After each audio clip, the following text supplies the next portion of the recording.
ఆ తర్వాత అయితే అసలు ఒక పవర్ బాంబ్తో పనిచేశారు. కాటమరాయుడు అవకాశం ఎలా వచ్చింది? ఐ థింక్ టీమ్ నుంచి కాల్ వచ్చింది. దాని ముందు నేను 'కీచక' మూవీ చేశాను. అవును. 'కీచక' తర్వాత 'కాటమరాయుడు' అనుకుంటా. ఆ మధ్యలో తమిళ్ మూవీ కూడా చేశాను.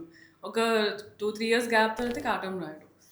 'కాటమరాయుడు' అగైన్ చేయడానికి రీజన్ పెద్ద సినిమాల్లో హీరోయిన్ అవకాశం వచ్చిద్దో లేదో తెలీదు. అంటే అప్పుడు స్టేట్ ఆఫ్ మైండ్ చెప్తున్నాను. మనకొచ్చిన ఆపర్చునిటీ చేసుకుంటూ వెళ్ళాలి. పవన్ కళ్యాణ్ గారు, శృతి హాసన్ గారు వీళ్ళతో మంచి కాంబినేషన్ ఉంటుంది. బావుంటుంది.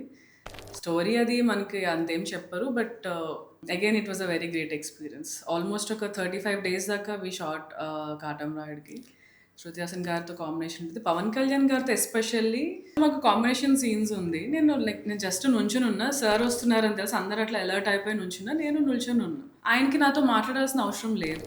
నేనెవరో కూడా తెలీదు. నేను అట్లా నిల్చొనుంటే he came to me and he spoke. అలా పవన్ వెళ్తూ కళ్యాణ్ గారు అంతే. అలా వెళ్తూ నేను అక్కడ ఉన్నా. వచ్చి ఒక 15 మినిట్స్ నాతో మాట్లాడారు. అంటే "నువ్వు ఎక్కడ నుంచి వచ్చావు? ఏం చదువుకున్నావు?" "నేను డాన్సర్‌ని సార్. కూచిపూడి నేర్చుకున్నాను." అంటే ఆయనకి అవసరం లేదండి. అంటే నాకు ఆ రోజు అర్థమైంది ఎంత డౌన్ టు ఎర్త్ ఉంటారు. ఆయనకి అంత ఫ్యాన్ ఫాలోయింగ్ ఎందుకుంటది అని నాకు ఆ రోజు అర్థమైంది. కరెక్ట్. వాళ్ళు ఎంత పెద్దవాళ్ళైనా కూడా వాళ్ళ డౌన్ టు ఎర్త్‌లో ఉండి అందరూ ఏంటి ఎవ్వరు కనిపించినా అక్కడ మీ ప్లేస్‌లో ఇంకొకళ్ళు ఉన్నా కూడా వాళ్ళని కూడా అంతే అడుగుతారు. అవును. అవును. అది అందుకనే వాళ్ళు అలాగా స్టార్స్ అయ్యారమ్మా. అవును.